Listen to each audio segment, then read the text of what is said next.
masuk webinar 11 dan ini agak mulainya ada kita berpikir sebentar, proses berpikir, thinking proses ya. Nah, kalau kita berpikir yang pertama ada 3 faktor, 3 proses. Yang pertama itu evaluasi ya.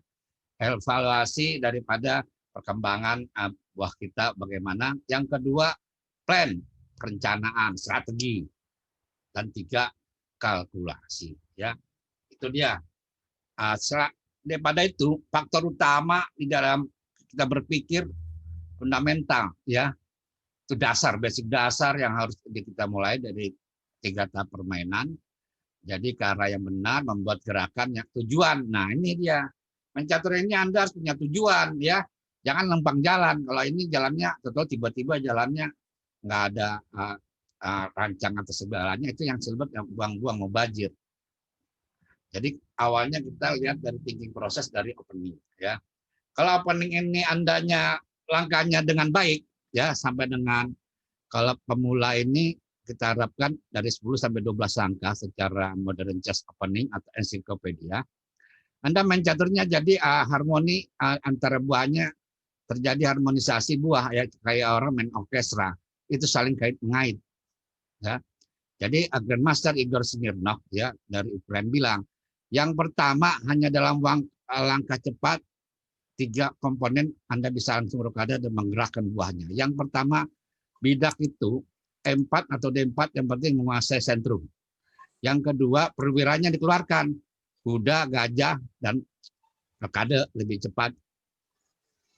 Grandmaster Mikhail Bopinik, bapaknya catur Rusia, ya, dia memberikan tipsnya dalam opening, usahakan 5 atau 6 langkah Anda udah rokade. Jadi jelas rajanya dalam keamanan, baru istilahnya menyerang. Apa pembukaan yang lebih cepat itu adalah Petrov, Nimzo, ya, atau Reti. Jadi dengan 4-5 langkah 6 itu langsung rokade. Jadi opening ini ada tahapnya ya. Yang pertama jangan lupa, jadi buah catur arahnya atau menguasai di sentrum E4, D4, E5, D5. Kenapa orang jalan caturnya kuda F3 atau kuda F6? Ada yang langsung menguasai sentrum tuh dia. Sentrumnya adalah kalau kuda F3 kita menguasai apa dia? E5 dan D4. Yang kedua, perkembangan buah. Ya. Yang ketiga, rokade. Ya. Nanti saya akan memberikan contoh ada suatu permainan rokade orang telat dihukum. Yang keempat, menteri ini ya jalan kalau bila dipandang perlu ya untuk menambah serangan. Jadi siapkan petak aman untuk menteri ya dalam menyusun nantinya taktik strateginya menyerang lawan. Dan terakhir, yang kelima, nah, bagaimana benteng kalau setelah rokade diaktifkan, taruh kalau Igor Smirnov bilang, taruh di kalau putih, taruh di S1, D1 saling menggandeng. Pokoknya semua perwiranya hidup, dan kalau secara kata-kata hariannya, buah catur perwira yang belum dijalankan harus dijalankan. Ya, itu untuk opening. Jadi jangan lupa bukunya MCO. Selanjutnya catur ini babak tengah, middle. Nah ini dia ya. Kalau seorang pecaturnya ini memasuki middle dengan baik, permainan openingnya lancar. Itu dia tadi kalau pemula 10-12, kemudian kalau udah agak mahir 12-14. Kalau udah tingkat master, nah di atas itu dia 14 sampai dengan 17 angka. Urutannya harus benar ya. Nah, nanti kita akan tahu secara teori langkah-langkah itu saling kait-mengait dan semuanya adalah posisinya makan, ngancam. Jadi ingat tuh dia ada akan ancam, sekak, ya, 2 makan, pukul, 3 ancam. Kemana ke raja lawan? Jadi pada waktu mempelajari pembukaan pasti Anda mempelajari secara rencananya ya untuk menuju middle. Jadi harus waspada secara taktis, taktikal ini membuat keputusan baik. Nah, di sini adalah bagaimana Anda nanti ketemu nama istilahnya forcing move, langkah paksaan yang itu langkah terbaik yang membuat lawan itu jadi susah berjalan. Nah, tahap babak tengah ya. 1, semua buah tadi sudah jalan ya dari bidak, kuda, gajah, benteng, baru menteri. 2, rencana serangan. Nah, setiap pembukaan pembelaan ada paham dan istilahnya ininya untuk apa, dari mana, dari sayap raja atau sayap menteri atau main di tengah aja. Nah, itu tiga ya. Tiga position yang kita harus mainkan. Yang penting kita tahu tujuannya. Kalau dalam pembukaan misalnya Sicilian, Anda megang putih, Anda akan menyerang nantinya setelah jalan D4 itu, E4, C5, kuda F3, D6, D4 jalan, itu mainnya sayap raja untuk putih, sayap menteri untuk hitam. Jangan terbalik. Kalau Anda terbalik, udah banyak kalah. Ya, nah, itulah yang disebut orang, kenapa dalam pembukaan pembelaan orang salah dan tidak sukses, karena konsepnya itu, rencananya itu suka terbalik. Ya. Nah, ketiga, profilaksis, cegah lawan dari mengeksekusi ide terbaik mereka. Jadi main catur ini ya, bukan hanya kita langkah kita, tapi langkah lawan juga diperhatikan ya. Nah, langkah lawan itu harus cegah buah apa saja yang paling bahaya. Nah, itu harus ditukar. Nah, jangan sampai mengganggu kita. Yang penting kita tujuannya tetap pada rencana strategi awalnya. Jadi harus Anda mematahkan daripada buah itu.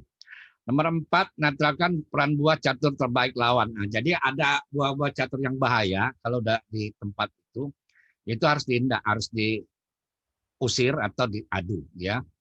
5, menukar buah catur Anda mesti peran yang berguna. Nah, ini dia tipnya. Dalam permainan awal pembukaan, ya, gajah itu sangat berperan sekali dibanding kuda. Jadi kalau gajah, apalagi gajah petak putih, kalau bisa tidak ditukar dengan kuda atau gajah lawan, kecuali dia bidaknya numpuk masih boleh. Tip yang untuk pemain putih adalah gajah putih itu selama bertanding jangan sampai hilang. Ya, itu dia. Ya, jadi menukar buah yang ada gunanya. Kemudian ada lagi sekarang model daripada opening, mengorbankan bidak, tukar kualitas, tapi Anda punya serangan. Nah, itulah yang sedang terjadi diawali generasi Kasparov, Kramnik. Apalagi sekarang generasi daripada Magnus, ya, dia tidak segan-segan menukarkan perwira 1 dengan 3 bidak, yang penting menyerang posisi raja lawan. Ya, jadi yang 5 ini adalah menukar buah catur jika ada potensi untuk menyerang. Nah, terakhir ending, ya. Ending ini harus dimulai secara teliti, paham, dan dijalankan, diulang-ulang terus. Misalnya Anda harus belajar ending bidak, ending benteng, ya. Bukunya namanya Basic Ending, ya. Bisa dari karangan Erwin Fine, bisa juga karangan dari Nakin, ya. Kemudian John Nun, mana aja. Tapi lebih banyak adalah dipakai adalah Erwin Fine dan Maktowski. Satu, sistemnya dia maksimalkan aktivitas buah yang tersisa. Dalam arti apa? Kita hitung dia buahnya. Sudah cukup apa belum? Kita lihat sana. Nah, dalam ending ini, ya, itu ada namanya tertempo dan ruang yang berbicara. Jadi jangan salah kalau kita menempatkan raja adalah maju ke depan. Kalau misalnya endingnya tinggal bidak atau gajah, ya. Tapi kalau ada benteng menteri harus diperhatikan. Perlu apa tidak raja ke depan. Kemudian hindari bertukar bidak untuk dipromosi. Nah, ini dia, ya. Jadi jangan kasih kesempatan lawan itu buahnya ada promosi yang kita tidak bisa rem. 3, serang bidak musuh yang lemah atau paksa lawan untuk mereka bertahan. Nah, jadi kalau udah ending, ya, itu struktur bidak itu sangat penting sekali untuk mencapai promosi. Jadi ada serangan kepada musuh itu bidak-bidak yang cerai-berai strukturnya. 4, mainkan kedua sisi papan jika Anda memiliki keuntungan. Nah, kalau udah memiliki keuntungan, kalau mengerti menang bidak misalnya, 1, pakai ilmu yang gaya ortodok aja, adu semua perwira. Kalau misalnya kita menang bidak, adu semua, ya, mau gajah dengan gajah, gajah dengan kuda, benteng dengan benteng. Nah, itu nanti akhirnya kita akan terakhir menang 1 bidak untuk jadi promosi. Ya. Kemudian nomor 5, nah ini dia. Kemenangan kita kalau babak ending, itu ada bidak yang akan lolos sendiri promosi. Nah, kemudian memaksa lawan untuk bertahan. Paling kurang Anda menang jam, di situ jadi lawan berpikirnya kalau jamnya udah krisis, dia akan confuse atau kacau, nah nanti Anda bisa menangkan dari permainan ini. Ya. Artinya proses yang lainnya, sekarang kita evaluasi. Ya. Evaluasi ini adalah proses di mana Anda membandingkan kemajuan yang Anda buat terhadap tujuan Anda dengan kemajuan yang dilakukan lawan Anda. Dalam proses yang sama, proses evaluasi ini akan membantu memahami kebutuhan, posisi, dan membantu Anda menemukan calon langkah yang masuk akal. Jadi kita kalau pada waktu evaluasi buah, kita lihat tuh komposisi buahnya, ya. Perencanaan plannya ini adalah proses di mana Anda mengidentifikasi strategi untuk berdasarkan kebutuhan. Proses perencanaan efektif kepada metode evaluasi mengumpulkan informasi tentang posisi. Jadi dihitung nih letak-letak buah perwira-perwiranya, ya. Tadi kalau ilmunya menang satu bidang atau menang kualitas mudah, aduh ya, pada dasarnya aduh besar-besaran para perwira. Jadi pada waktu ini diperlukan akan mengandalkan keterampilan berhitung, kalkulasi, ya. Kita bisa hitung kalau bidak dari A jadi ke A8, dari A2 itu berapa langkah. Nah, raja kita di mana nih posisi? Sempat apa tidak ngejar itu bidak. Nah, itu harus dihitung. Ya, makanya coba tiap hari Anda baca basic ending dari mulai main catur bidak, benteng, dan seterusnya. Banyak para pakar ahli teori babak akhir mengatakan Anda harus pahami pertama dahulu adalah ending menuju kematian. Ya, bagaimana dengan ending benteng menang 2 bidak, ya, mematikan lawan hanya punya benteng. Kemudian setelah itu baru kalkulasi, ya, hitung ya buahnya jadi sebelum melangkah. Nah, ini ada tipsnya. Spesial ending bidak, ingat dia. Bidak kalau sudah maju tidak bisa mundur. Kalau buah lain kan bisa kan? Nah, jadi kalau mau kita majukan bidak pada waktu ending, pikirnya harus jelas. Ingat itu dia. Bidak kalau sudah maju tidak bisa mundur. Nah, ini dia bagian daripada proses berpikir. Pertama evaluasi, ya. Evaluasi ada 5 tuh dia. Jadi saya udah baca, ada bagikan di web ini. Jadi Anda tinggal baca ulang lagi. 1, evaluasi bandingkan material, ya, komposisi buahnya itu, ya. Jadi kita lihat nih, kita endingnya kuda sama lawan gajah dengan bidak yang sama atau kita menang 1 bidak. Jadi yang satu lagi kita lihat posisi raja kita bisa mendukung atau tidak, ya. Dan mas samping itu juga aman tidak kalau misalnya raja maju untuk mendukung daripada ending. Yang keempat, kontrol dari pusat itu harus memang tetap dilakukan dengan catatan kita lihat dulu, ya, buah catur kita yang keunggulannya di sayap menteri apa sayap raja, ya. Kalau ada ujian promosi di sayap menteri, nah itu yang harus didorong duluan, ya, bagaimana untuk promosi. Jadi Anda dapat mengandalkan intuisi memilih langkah yang terbaik. Ingat tuh dia, ya. Dalam bermain catur, mungkin di otak kita ada 4 kemungkinan, ya. Pikir. Jadi Grandmaster Bobby Fischer dari Amerika, juara dunia, ya, bilang the first thing yang harus diingat, the first itu dalam kepala kita, kalau kita yang pertama kita hitung, itu yang dia istilahnya difokuskan dari kemungkinan 4. Jadi yang pertama, ya, jangan dari 4 yang dipikirkan, kalkulasinya tentunya kita nyari langkah kelima, jadi blunder. Jadi evaluasi, plan, kalkulasi. Kemudian planning itu dia, ya. Posisinya berdasarkan evaluasi Anda, kemudian fundamennya harus diingat, ya, tujuan ke setiap tahapnya. Dan ketiga, identifikasi langkah kandidat yang memenuhi tujuan Anda untuk mencegah lawan mencapai hal sama. Jadi ingat ya, main catur itu berdua, ya, bukan sendiri. Jadi hitungan lawan juga harus dihitung apa saja yang dijalankan pada waktu proses planning. Kalkulasi dihitung dia komposisi buah dan keamanan posisinya khususnya untuk raja kita dan kemudian komposisi buah lainnya, ya. Kemudian kita perhatikan juga jangan lupa ancaman lawan. Jangan enak sendiri kita main dorong-dorong aja, raja kita dimatikan dalam 3-4 langkah, ya.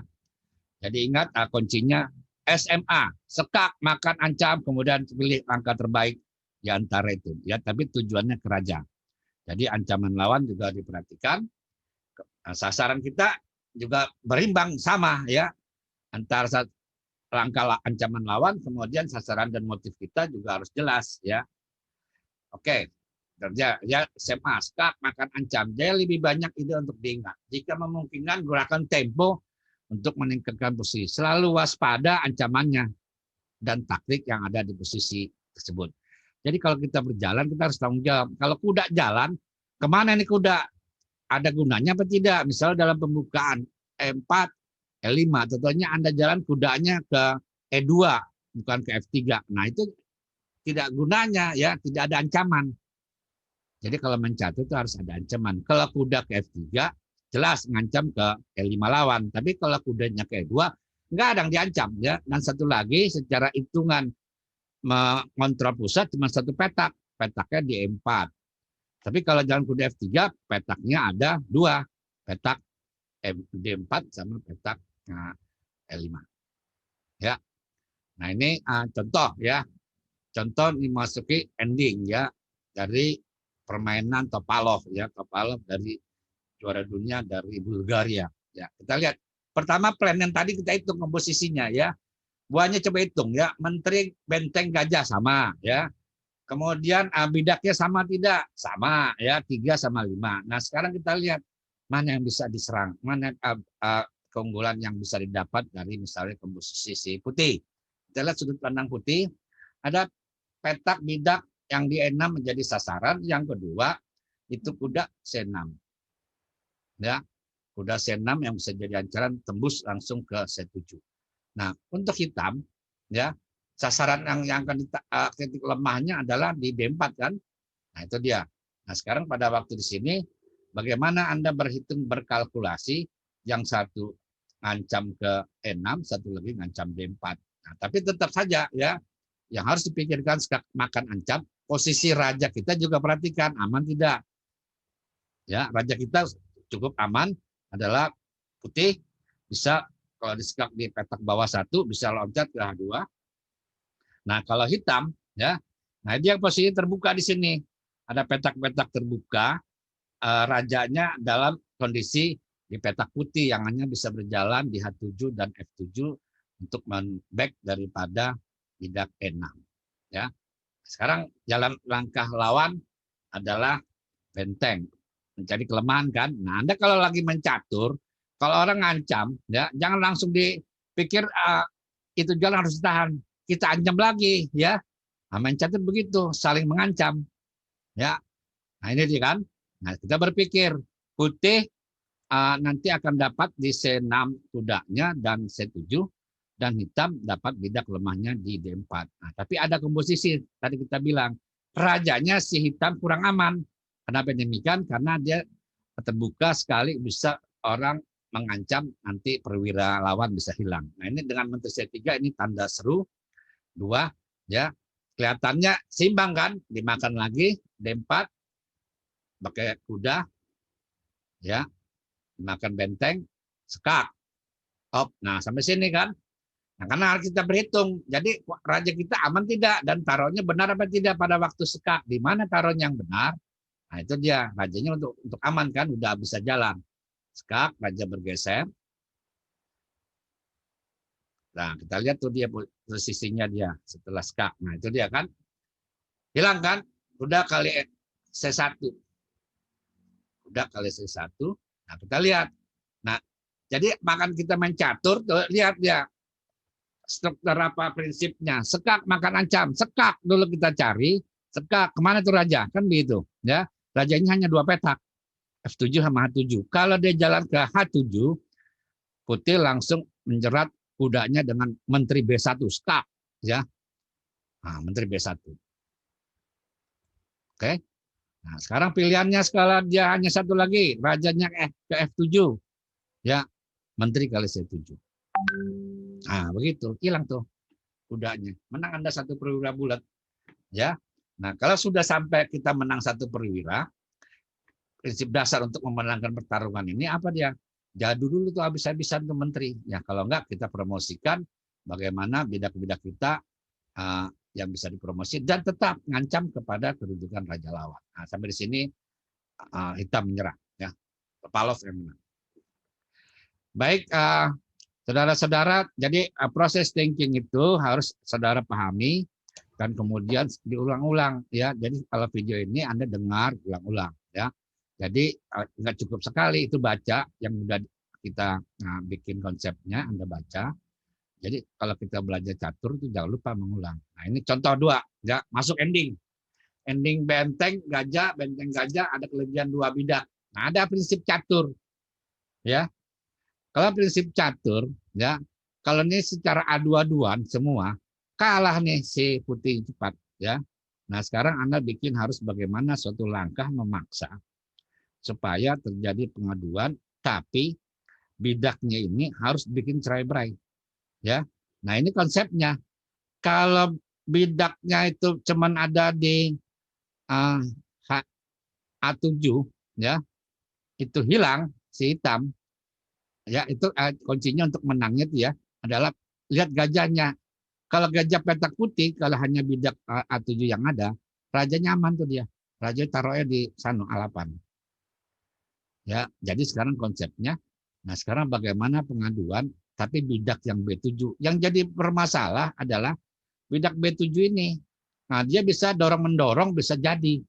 Nah, disinilah diperlukan suatu pengalaman atau pelajaran taktiknya, bagaimana bidak B ini dipaksa supaya tidak bisa berjalan. Dan andai kata berjalan juga dipaksa, dia hanya lajurnya desainnya di A. Ya. Nah ini langkahnya, paksaan dilihat ya. Laksa paksaan, caturnya, benteng, skak. Nah itu dia. Jadi ingat tuh SMA, skak makan ancam. Jadi pikirkan dulu, skak dulu ke raja. Paksa kan? Langkah paksaan tuh. Ya, makan. Nah, lagi. Tadi dia ingat tuh dia, kalau gajah putih cuman lawan itu, raja kita untuk posisi aman adalah di raja A8. Jadi gajahnya dibuang. Ya, nah itulah langkah sacrifice. Ya. Paksa dia. Kalau dia nggak makan, kita makan. Nah, tinggallah bidaknya A7. Nah, A7 itu tidak bisa jadi ke A8. Kenapa? Gajahnya petak putih. Nah, itu dia ilmunya. Ya. Jadi partai yang tadi udah kalah nih putih karena dia temu langkah itu brilliant, gajah dikasih. Jadi kalau dimakan ya B kali A6 ya, udah raja taruh aja di sana di A8 sana. Beres tuh dia. Ya di A1 situ beres. Ya. Remis dia. Ya.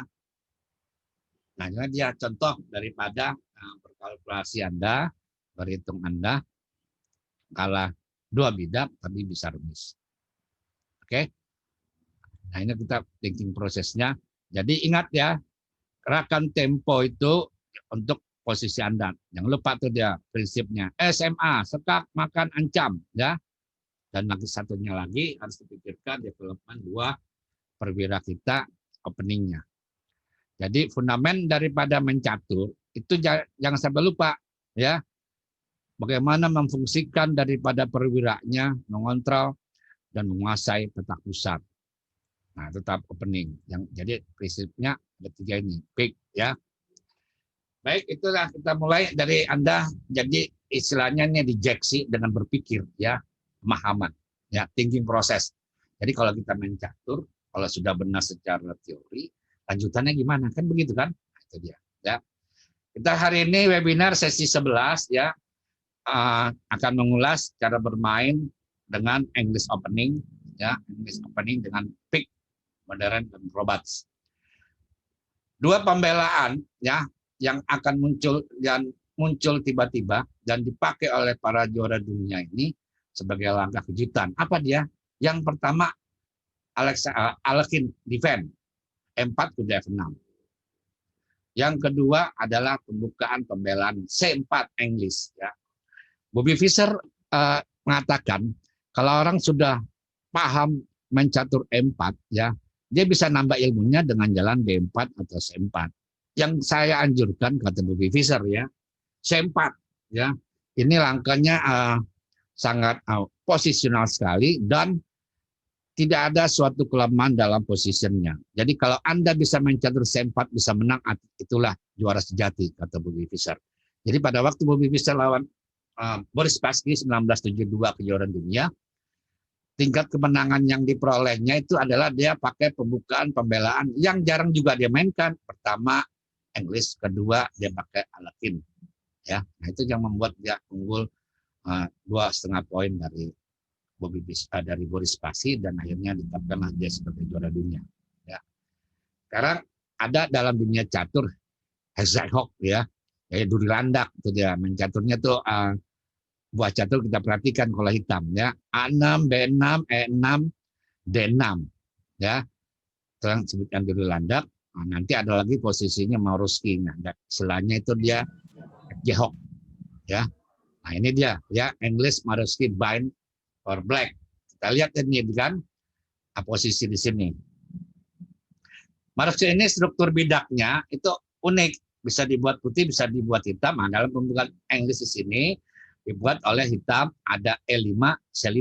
Itu jadi dari Mauroski itu dia timbul daripada permainan ini, bidaknya itu ada E5 dan C5. Kalau putih bisa juga nanti dibuat pembelaan C4 di E4. Struktur bidaknya harus diperhatikan ya.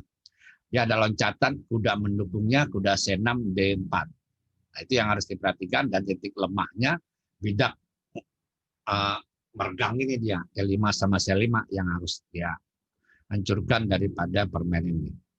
Yang jago mencatur daripada English ini adalah Bapak catur Rusia Grandmaster Michael Botvinnik ya. Jadi kalau Anda sebagai pemain putih kalau mau belajar bagaimana caranya menyusun buah dan mengancam lawan, pelajari partai games dari Botvinnik dari Uni Soviet Rusia sekarang ya. Jadi sekarang Anda udah tahu Hexhawk ya, buah-buah strukturnya, dan juga ada Mauroski. Ada dua tuh sistem ya, sistem putihnya atau hitam ada dua ya, E4 C4 atau E5 C5 bikin Mauroski, dan cara bertahan lawannya dengan namanya Hexhawk. Jadi buah caturnya itu dia walaupun sebaris-baris di baris 6 dari A6, B6, D6 dan E6. Itulah daripada sistem teorinya. Jadi kalau Anda ketemu Mauroski, bisa dihadapi dengan sistem hitam Hexhawk tadi kita lihat ya. Nah, sekarang kita lihatnya. Saya ambil partai sebagai contoh. Jadi Anda udah bisa nanti belajarnya daripada contoh-contoh. C4 ya. C4 ini kita lihat ya daripada permainan catur. Contoh ya. Ya, opening. Oke. Nah, sebelum kita ambil contoh daripada proses berpikir dan lanjutannya daripada babak tengah babak akhir, nah kita jangan lupa di opening. Jadi kalau dalam opening ini paling kurang Anda harus menguasai 10-12 angka akurat ya. English ini variannya cukup banyak ya, lucu dia ya, variannya cukup banyak, unik. Dimulai di abad 18 ya, pencaturnya pencatur dari Inggris namanya Robert Stanton ya. 102 varian, 102.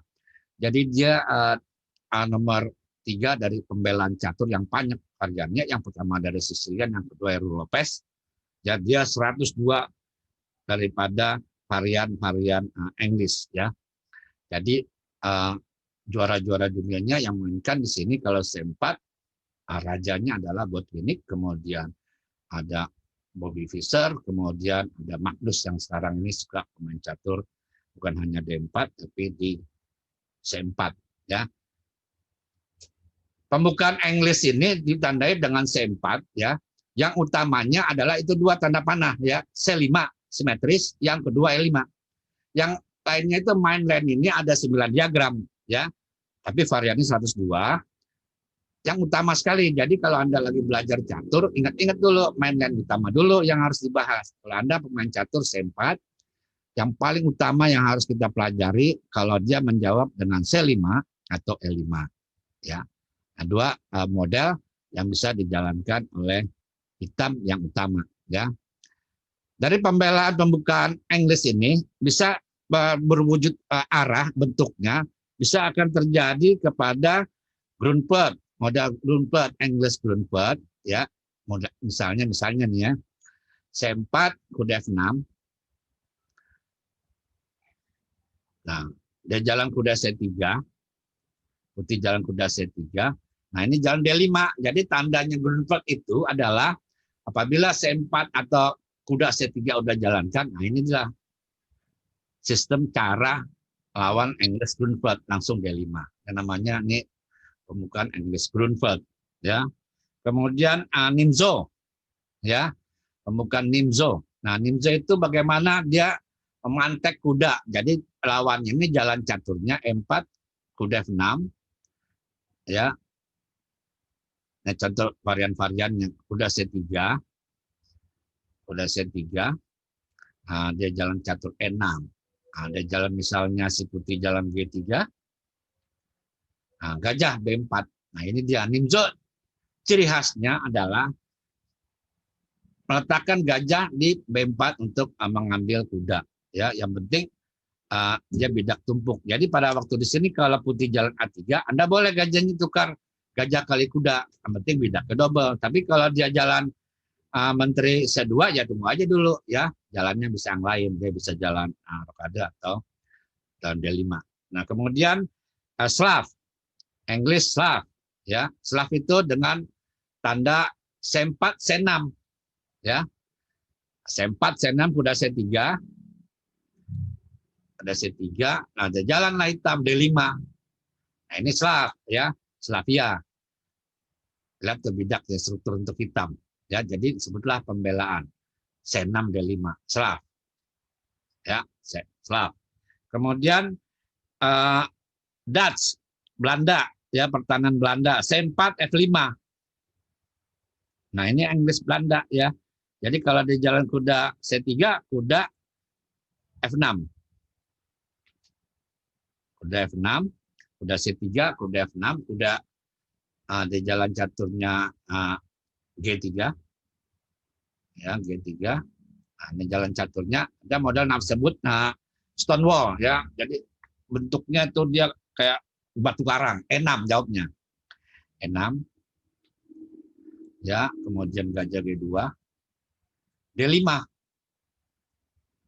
Kuda F3. C6. Nah, inilah di sini dia yang pembukaan Belanda ini jadi batu karang, Stonewall, struktur bidaknya C6, D5, E6, F5. Nah, itu dia, ya. Jadi kokoh, ya, kokoh untuk dalam pembukaan. Nah, tapi dia rapuh di petak hitam, ya. Petak hitam ini hanya dijaga oleh gajah. Nah, pada waktu di sini buat Winnick bilang, ya, kalau dia kan jagonya main English kan, bukan. Gajah petak hitam itu yang harus dimusnahkan. Jadi gajah lama harus tukar. Nah, jadi lanjutannya di sini misalnya, ya, di jalan caturnya putih, jalan D4, ya, jalan D4, kemudian gajahnya ke D6, nah, ada B3 atau rokade dulu, rokade, ya. Nah, itu gajahnya itu bisa ditukar. Pertama, cara bertukarnya bisa di F4, ya, atau di variannya dengan tukar di A3, ya, jalan B3, di jalan B3, rokade, ya, kita berokade. Nah, itu kita jalan B3, misalnya kuda D7, kuda B D7. Nah, dia jalan A3, gajah, jalan A4 dulu, baru ngadunya di gajah A3. Nah, itu dia, ya. Jadi ada dua versi cara meradunya, ada dengan gajah di F4 atau jalan gajah diadu. Ya, karena petak lemahnya itu adalah di petak hitam, di E5 dan C5. Oke, ini Stonewall, ya. Dutch, ya, pertahanan pembelaan daripada English Dutch. Dan selanjutnya lagi West Indian. Nah, jadi ini kenapa pembukaan English ini banyak variannya? Nah, ini bisa diputar-putar nih oleh si putih maupun si hitam. Jadi dimulai dengan C4, di jalan caturnya kuda F6, kuda C3, ya. Nah, ini kuncinya adalah di B6 di jalan. Nah, itu dia kalau kuda F6, dia langsung di B6, ya. Ada juga yang dicampur dengan Nimzo dan E6, tapi B6 langsung, ya. Nah, jadi ini agak menggoda daripada putih, main catur variannya bisa E4, seakan-akan menyerang, ya. Tapi nanti itu ada bidaknya yang tidak bagus di sentrum. Nah, si hitam bisa memblok ini dengan B6 atau di E5. Gajahnya di B7, ya. Oke, itu yang Queen's Indian. Jadinya sekarang ada juga dia. Sekarang kalau pemain hitam, kalau nggak mau susah-susah, dia kesenangannya apapun yang di jalan putih dengan D4 atau kuda F4, dia jawab dengan King Indian. Boleh dalam melawan pembukaan Inggris bisa ya. Dimulai dengan C4, kuda F6, kuda C3, kuda C3, G6. Nah ini dia tanda-tandanya kalau si putih jalan caturnya G3, Inggris ini udah sistem struktur dia. Selalu habis udah C4, kuda C3, G3. Selalu gajahnya taruh di gajah G2. Yang ceto, gajah G7. Dia jalan gajah G2. Udah D6. Nah ini namanya English King Indian Defense ya. Jadi jenisnya begitu ya. Jadi yang harus diingat kalau kita main Inggris, pembukaan Inggris ya, sasaran utamanya itu adalah bagaimana di sayap menteri ya. Sayap menteri itu putih dan hitam, kalau lawan King Indian itu tetap harus arahnya sayap raja ya. Nah, itu tekanannya di gajah G2 akan berperan aktif daripada permainan nanti menuju middle. Nah, pada waktu di sini dia jalan, nah putih dua pilihan. Kalau yang dulu ilmunya dia akan mengkomposisikannya D3, yang lama nih, yang jadul ya. Rokade, kuda F3. Nah, ini komposisi yang jadul pertama sekali abad 18, Howard Staunton ya, dari Inggris, orang Inggris abad 18 ya, 1851. Howard Staunton, master dia. Ya, ini jadul komposisinya, lihat. Kuda C3, kuda F3 kan. Nah, sekarang udah di repertoire diperbarui teorinya secara modern adalah kudanya ya bukan di F3 tapi kudanya di E2. Nah gini, kalau Kasparov pada posisi ini dia jalan caturnya E4. Nah ini Kasparov. Kalau Anda seorang penyerang, jawabnya adalah E4 ya. Tapi kalau Anda seorang pemain putih Inggris, pemain posisional defense, jawabnya bukan E4, E3. Nah, ini bedanya ya. Nah, jadi ada yang modern putihnya dengan E4, ada dengan E3. Kalau E3 ini adalah pembukaan yang disenangi oleh Korchnoi, Victor Korchnoi. Nah, dia ahli, dia mencatur dengan Inggris, termasuk juga di sini Grandmaster Tigran Petrosian. Dia lebih senang kudanya taruhnya di kuda G1 E2. Misalnya pada waktu di sini rokade ya, lihat ya, jalan kuda G ke E2 ya. Apapun putih jalannya E3 atau E4, kudanya selalu di E2. Nah, dalam Inggris ini disebutnya kuda kepang. Nah, inilah disebut yang lebih modern. Dan ini sangat baik track recordnya sebagai pemain putih, baik dengan jalan E3 atau E4. Dan ini komposisi kemenangannya juga lumayan ya, untuk putih ada sekitar 61% ya. Tapi harus diolah. Nah, harus ingat kalau seorang pemain catur dengan C4 ya, dia harus yakin endingnya menguasai. Kalau Anda tidak bisa bermain ending dengan baik, jangan pakai pembukaan C4. Nah, itu tipsnya ya. Jadi harus dia punya ilmu endingnya ya. Karena nanti berakhirnya jarang sekali pembukaan Inggris ini bisa membunuh kedua belah pihak, baik putih maupun hitam, ya, tapi dia akan bertarung secara antar bidak dan perwira. Putih menyerang di sayap menteri. Ingat tuh dia ya. Jadi dikomposisikannya di sayap menteri. Jadi pada waktu langkah di sini misalnya si hitam jalan E5 ya, E5. Ya. Dan jalan caturnya rokade. Ya. Kemudian si hitam kuda C6. Nah, ini bagaimana nyerang sayap menteri ini si putih? Bagaimana sekarang caranya bidak A2 dan B2 ya menyerang ke depan. Nah, jadi ada dua cara, satu dengan bantuan pengungkitnya A3B4 atau model Karpov. Ya, benteng B1 langsung. Nah, itu dia benteng B1. Benteng B1 untuk langsung tekan dengan B4. Jadi tidak main lagi A3, langsung benteng B1. Oke. Nah, jadi sini ada pertanyaannya. Apakah L5 M4 itu harus dijaga? Boleh juga. Kalau Anda ingin memain shift lagi, jadi sebelum Anda nyerang sayap menteri, Nah, bidak yang putih D2 itu letakkannya bukan di D4, D3. Jadi sebelum melangkah benteng B1, Kosno ini sama Botvinnik lebih senang dia langsung si putih mengawasi kontrol bidak E4. Itu harus diingat tuh dia. Jadi yang harus diawasi oleh putih ada dua di sini. Yang pertama E4, yang kedua adalah D5.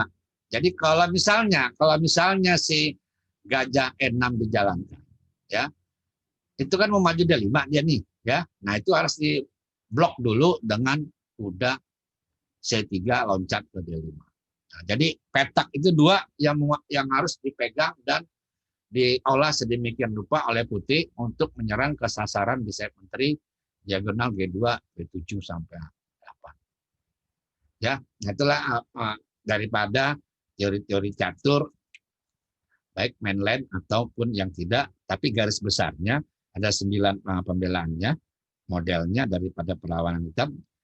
Yang mainland utama hanya 2, C4, C5 simetris, yang kedua C4, E5. Ya, kita lihat nanti diagramnya.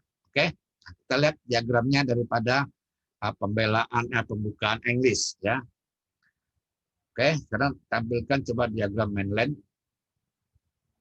daripada Inggris.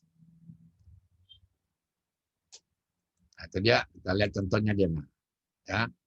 Jadi ini sejarahnya, jangan lupa tuh 1851 Staunton ya. Nah, dia lihat. Nah, sampai sini. Nah, ini dia yang tadi yang saya udah bentukkan. Inggris ini akan bisa berbentuk dengan model bidaknya 2, satu dengan C4 E4 yang model tadi. Ini disebutnya sistem daripada Marosi ya. Dan satu lagi hitam ya, bisa komposisinya dengan hedgehog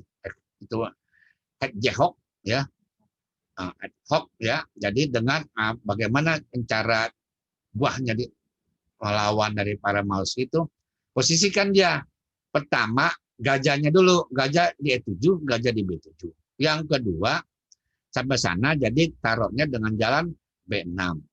Dan satunya lagi komposisi bidaknya adalah B6, D6, E6 ya, dengan dukungan F7. Nanti setelah itu untuk mencegah kuda B5 dijalankan dengan A6 ya.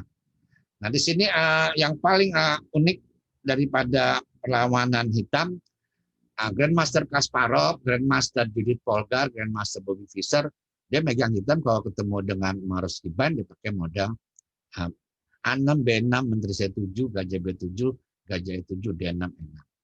Jadi alis opening yang pertama C4, kemudian simetris yang tadi utama C5. Nah, dia coba perhatikan, itu position daripada hedgehog ini ya. A6, B6, D6, E6, gajahnya di E7. Nah, ini kuncinya supaya si putihnya tidak bisa menyerang kuat kepada lawan, kuda B itu harus diletakkan adalah di B7. Ya. Karena kuda itu mengontrol daripada nanti dia loncatkan ke C5 dan juga akan mengontrol di E5. Ya, tambah lagi nanti modelnya menterinya taruh di mana di C7 terus berkada pendek. Nah sekarang, ini dia yang simetris. Jadi ini jalankan 4 kuda. Nah, nanti di belahnya ini simetris ini si putih kalau dia jalan caturnya mau bikin sistem Maroski putih dia jalan D4.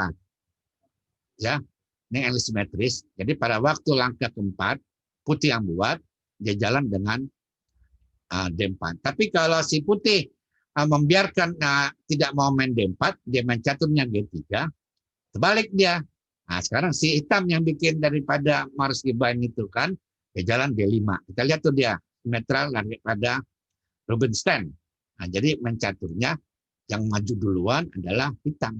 Nah, di sini makanya langkah ke-4 dari putih menentukan mau jalan G3 apa D4. Ya. Nah, sekarang sistem yang Inggris terbalik. Nah, ini sisilan terbalik ya. Pembelaan sisilan terbalik. Jadi yang jadi daripada si hitam ya membuat si putih jadi pembelaan Sicilian. Ya, ini seperti kayak Sicilian Najdorf, E4 C5. kalau ini sangat terbalik, C4 E5. Ya, jadi Inggris Sicilian. Nah, ini lihat komposisinya dia pada waktu sisilan 4 kuda. Ya. Jadi kalau di sini si putih jalan G3, hitam jalan D5. Ya.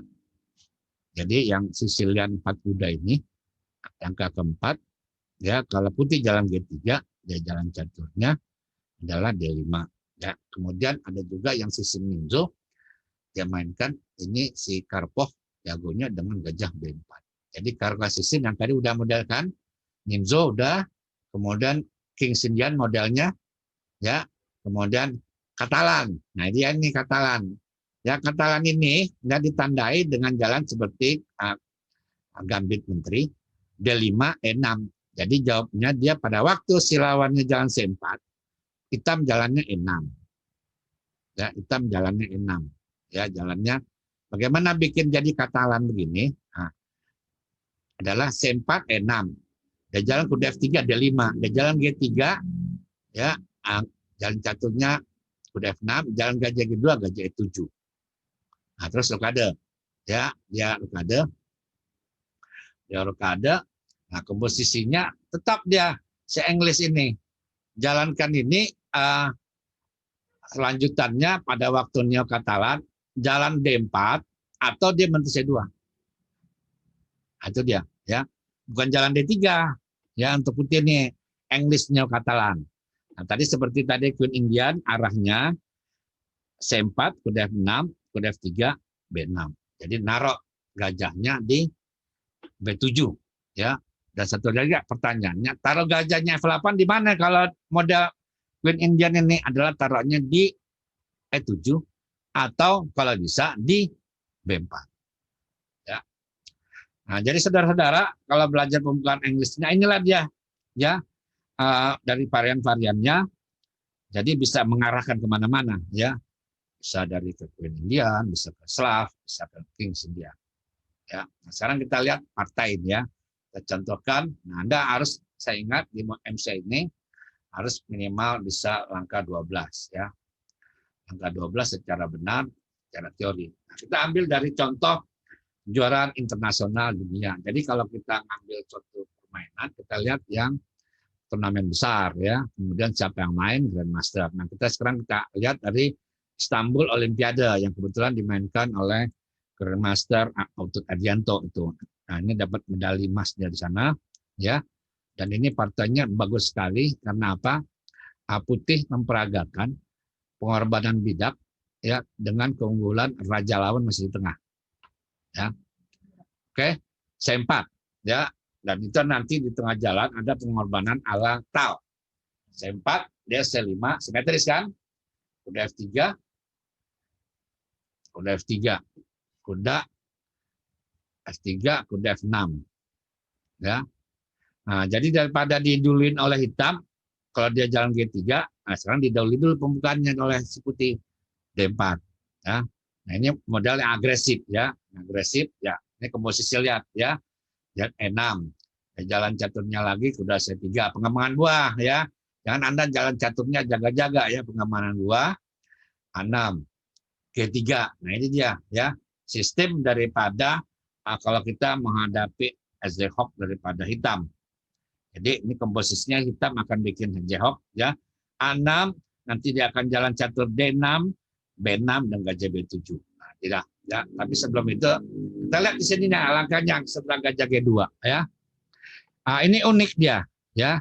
Jadi kalau Anda lihat di sini ya itu dikorbankan dalam pembukaan. Apakah tujuannya adalah supaya si putih ini punya suatu gerakan menyerang kedudukan raja di tengah yang masih di E8 belum rokade ya.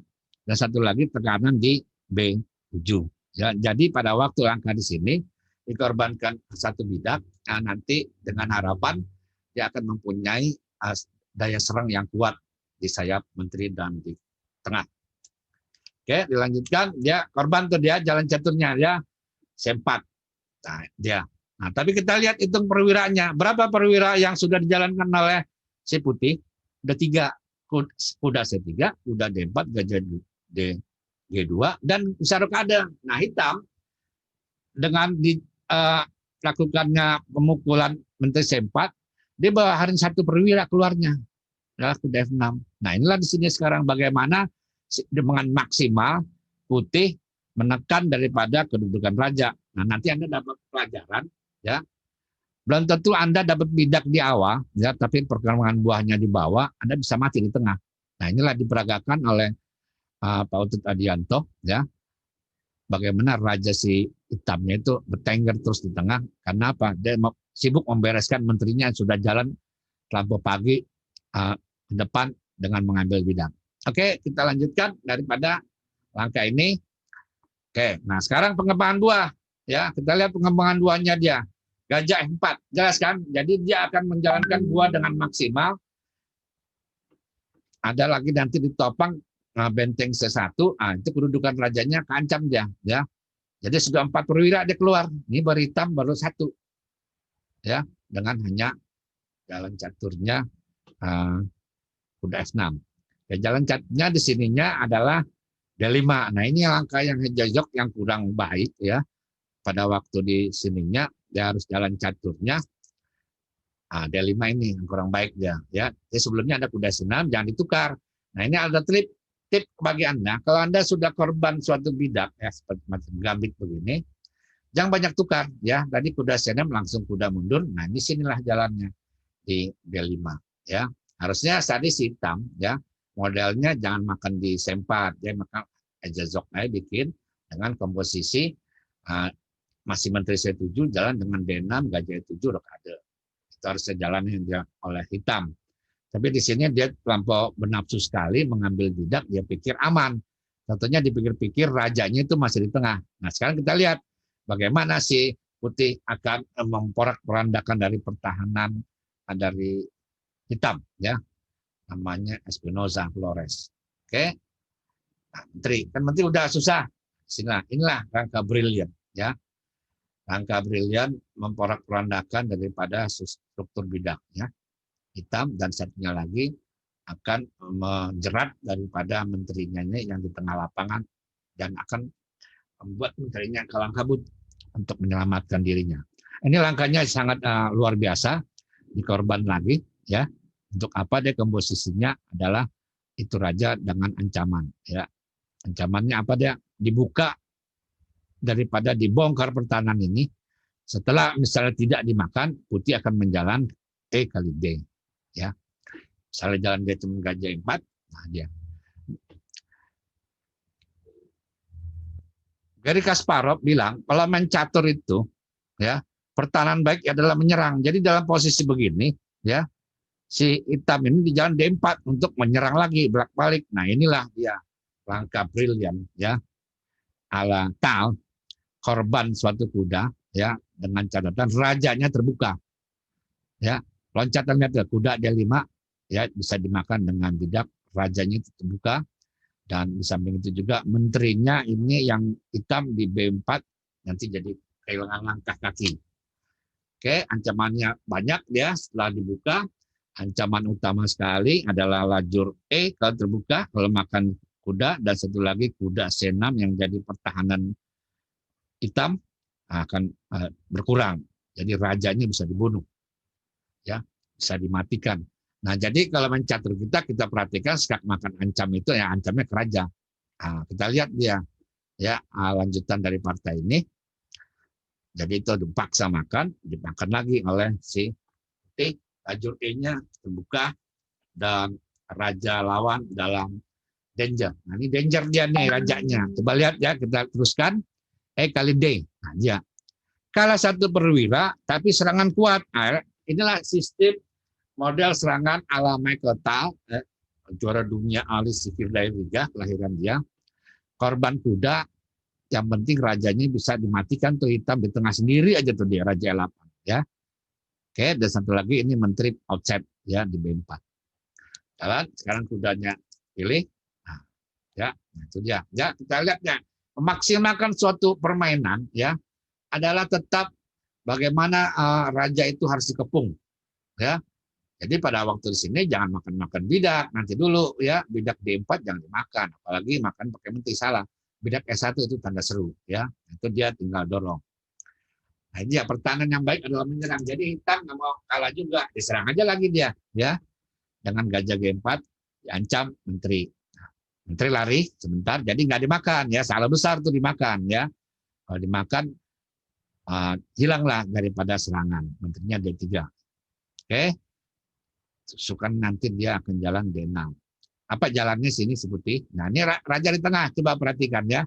Perhatikan buat caturnya raja tengah dan komposisi buahnya itu gajah F8, gajah benteng H8, menteri B4 yang di outsider. Jadi disusun dulu buahnya nih, susun ya. Jalan H3, gajahnya dipindahkan daripada di G4, nah dia. Coba dia. Nah jadi ini sesuai dengan prinsip Igor Smirnov. Kalau benteng sudah bertaut dua jalan, ya benteng A ke C1 atau ke E1 atau ke D1, dan samping itu juga kalau partai ini kita lihat raja hitam hanya sendiri saja di E8 tidak bisa rokada, ini dalam danger yang bahaya. Jadi ya, dan kita bikin adalah beda ya, kita di sini dari pembelaan untuk suatu menggedor dari bongkar lawan untuk dibantingkan. Benteng C1. Oke, teruskan di jalan caturnya G5. Nah ini udah langkah bagian dari putus asa. Kenapa demikian? Buah caturnya nggak bisa digerakkan satu sama lain ya. Ini bisa macam-macam mengancamnya ya daripada setelah jalan benteng C1. Jadi jalan dia G5 dengan harapan dia bisa menyerang balik ya. G5. Oke, nah sekarang dia jalan caturnya. Apa dia jalan caturnya?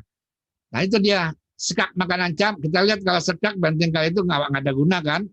Nah, sekarang ancam apa? Perwira. Nah, jadi Anda kalau main catur ya, yang pertama kali itu adalah mengancam kedudukan raja. Karena udah diancam kan, lanjut raja di 8. Kemudian perwira. Perwira mana yang bisa diancam? Yang paling besar dulu menteri. Kalau habis itu apa? Benteng. Kemudian gajah atau kuda ya. Jadi ini jelas ya. Jangan dimakan tuh gajah kali G5. Kan udah kalah perwira. Nah sekarang tadi udah saya bilang nilai angka menterinya ini dari awal aja udah sesat. Jadi narok menterinya udah nggak enak dia bentuknya, ya terpaksa dia buah jalan. Nah disinilah dia udah jalan caturnya. Tetap dia bayang-bayangnya hitam dipaku dengan benteng A1 tidak bisa jalan. Baru sekarang kalau komposisi buah udah jalan semua, baru bidak dicari. Nah, sekarang kita pilih si jalan daripada hitamnya. Ancaman jelas nih dia F6 sampai tembus ke benteng 8 ya.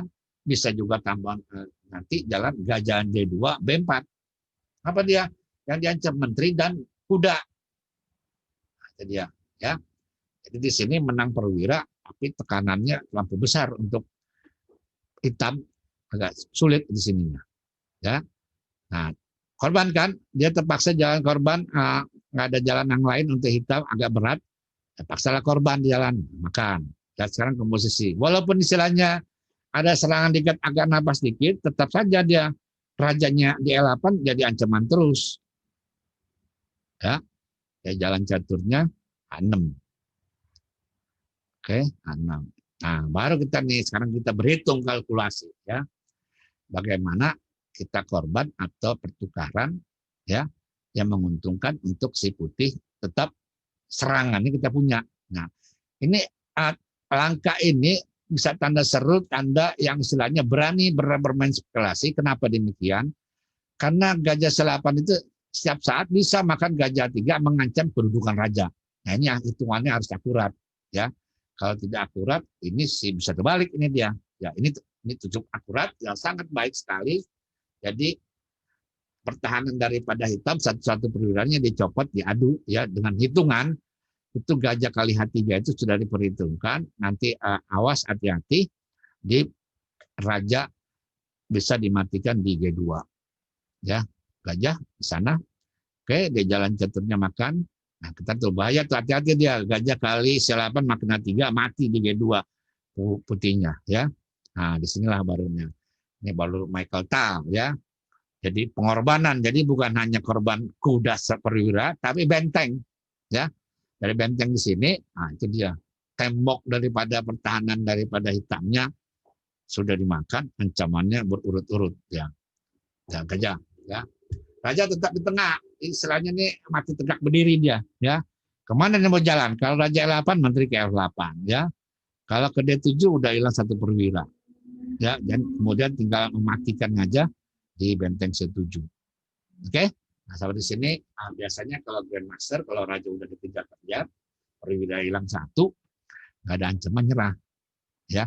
Tapi kalau tadi Patut buang dan kuda D5 itu serangannya sangat kuat sekali ke kedudukan raja, raja ada di tengah lapangan. Jadi saudara-saudara, ya, kalau kita bermain ada waktu opening fasenya di sana harus hati-hati, ya. Walaupun kita menang bidak, tapi raja masih tengah itu bahaya tuh. Nah, itu harus gambit, harus diperhatikan dan dipahami. Jadi raja kita jangan sampai mati berdiri di tengah seperti partai tadi. Oke. Nah, itulah partai terbaik pada waktu Olimpiade oleh Grandmaster Utut Adianto melawan Grandmaster Espinosa Flores. Ya. Nah, sekarang kalau kita udah belajar daripada pembukaan benar, opening, ada orang bertanya, Pak, kalau saya pembukaannya benar, lawannya salah. Nah, itu ada trapnya, ya, ada jebakannya. Nah, ini contoh lihat nih, contoh trap jebakan, ya. Langkah-langkah salah oleh hitam ataupun putih. Kita lihat sekarang trapnya ini, ya, jebakan. Langkah kedua benar, ya. Sekarang langkah hitam. Sebenar nih, ya. Ini kalau misalnya kita main catur, ya, jadi papannya kalau bisa dua, ya. Jadi ada papan jalan, ada papan yang tidak jalan. Ini sistem ninjo, dibuka, sistem siulan terbalik, tapi dia hitam. Terlampau cepat mengeluarkan gajah. Harusnya langkahnya adalah kuda di F6, ya. Oke, ancaman. Nah, di sini, ya, 4. Lihat komposisinya dia. Kita lihat ancamannya. Op, nah, sana kan. Kita lihat ancaman di C7. Ya, sekarang perhatikan. Untuk putih, sudah keluar 3 perwira. Hitam belum 1 juga korban. Itu trapnya 1, ya. Jadi udah hilang menterinya. Oke, jadi jalan caturnya hitung dia. Hitung. Nah, sekarang lihat ya perwiranya, ya. Putih benteng 2, raja 1. Satu lagi benteng 2, perwiranya jadi menang 1 kan. Nah, ini ada kesalahan. Kenapa dia main terlampau cepat ngambil di C7 dan tidak lihat perhitungan di korban dengan menterinya dan dapat lagi pada waktu gajah B4, ya. Nah, jadi ini kedua belah pihak sebenarnya secara teori bermainnya ada kesalahan teori, jadi harusnya diperbaiki, ya. Oke, sekarang kita lihat lagi contoh trapnya lagi, ya, bukan yang salah oleh kedua belah pemain. Oke, jalan-jalan, tapi dia jawabnya apa di jalan? Ya, contoh lagi dia. Contoh dia. Jadi kalau Anda bertanya, Pak, ini jalan beda materi. Apa Anda jalankan terus secara teori, tapi yang penting fundamental daripada permainan harus pegang. Pertama penguasaan dan taruhan buah di sentrum, ya. Kedua ada ancaman keraja, ya. Jangan terlalu banyak jalankan bidak-bidak atau langkah yang tidak ada gunanya. Khususnya bidak-bidak, ya. Jadi kalau kita main catur, sasaran utama adalah mengancam kedudukan raja lawan. Yang kedua, mengancam kedudukan perwiranya yang berat dari mulai menteri sampai ke benteng gajah. Ini Dutch, ini model Dutch, ya. Nah, dia ini model yang lama, dia pakai dengan model E3, ya, tapi udah modern. Kita lihat tuh dia, ya. Jalan caturnya ada 5. Oke. Ancamannya dengan makan lagi D5, makan kuda D3 skak. Lanjutkan di jalan caturnya D4. Ya, ancam dia, skak. Lihat komposisinya buahnya, ya. Lihat komposisi buah, ya, raja udah bergeser, tapi kedudukan menang 1 bidak oleh pada putih.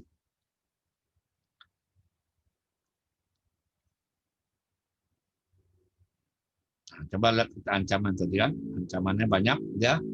Makan, nah, ancamannya 2. Menteri ancam benteng yang kelihatan, satu lagi menteri S1 mati, ya. Nah, sekarang bagaimana tuh yang matikannya? Catur kan nggak belok, semodal skak. Hop, sampai di sini, kita Kita hitung buahnya, dan kita hitung kemungkinan buahnya. Jalan. Cuman banyak kan? Ya. Jadi di H2 dan di H2 dan di H3 kudanya. Ya. Nah, inilah daripada main catur ya. Jadi kalau dalam pembukaan ada orang berkorban dengan modal gambit, ya dihitung-hitung dulu ya. Jangan asal makan aja menang satu bidang. Ya. Oke, sampai sini dari webinar kita punya ciri khas. Anda saya kasih kesempatan dalam 3 menit pertama menanyakan English opening. Ya. Nah, ya. Nah, dibuka bicara. Ya, bisa di chatting, bisa langsung bicara. Ya. Silakan di chatting aja, kata kopinya lebih bagus. Ya, dari pembelaan English. Sedang nanya Doberman dengan English dan Pig ya. Pig inilah daripada induknya perkembangan akan terjadi, ada Kingston, ada Benko, ada Benoni, ya kan, ada Blumenfeld. Nanti mulai dari Pig ya. Ini pembukaan yang sangat tua ya, sangat tua sekali. Tapi dipakai sekali-sekali ini untuk ada para juara dunianya, salah satunya adalah Alakin ya. Dan untuk yang hitam ini, back ini sekarang ini yang model lama ini kurang disenangi lagi karena lambat. Sekarang ada namanya anti pick modern. Nah, itu yang dipakai oleh para juara dunia saat ini dari Magnus Carlsen ya. Dia senang dengan E4 G6. Nah, sekarang pick ini ya, dia ada nggak banyak variannya, hanya 24 ya.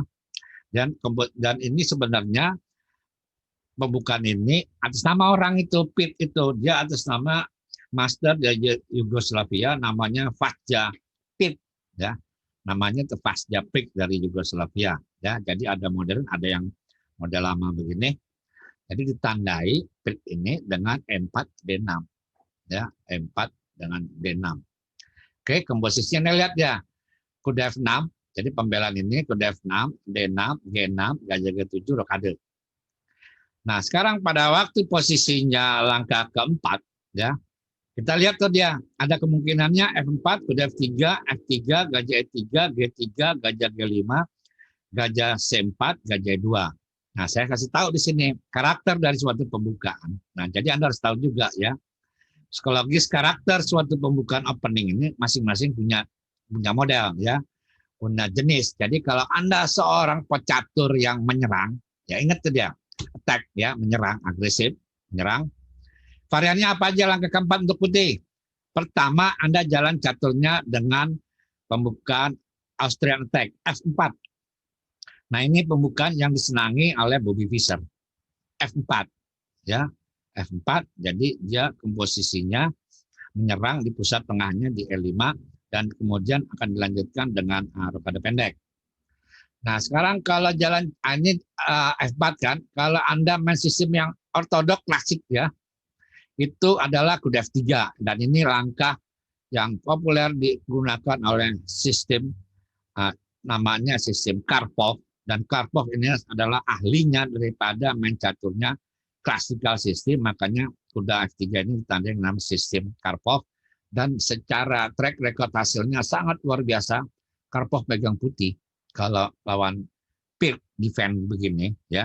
Dia kuda F3 ini dia kemenangannya hitam ke putih ini sampai dengan 90% ya. Dia mencaturnya dengan kuda F3. Misalnya di sini lanjutkan kuda F3, hitamnya gajah G7, putih gajah E2, rokade. Jadi rokade pendek ya. Yang pertama F4 rokade pendek, yang kedua klasikal rokade pendek. Nah, ini dia. Ada lagi modelnya dia. Argentine attack F3. Ya.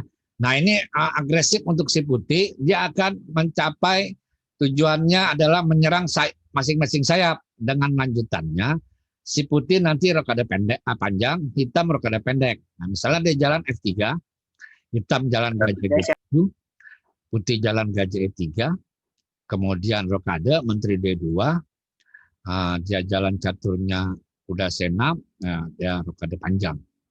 Ya. Dengan serangan nanti G4, H4. Ya, kudanya G ke E2. Jadi rokadenya rokade panjang.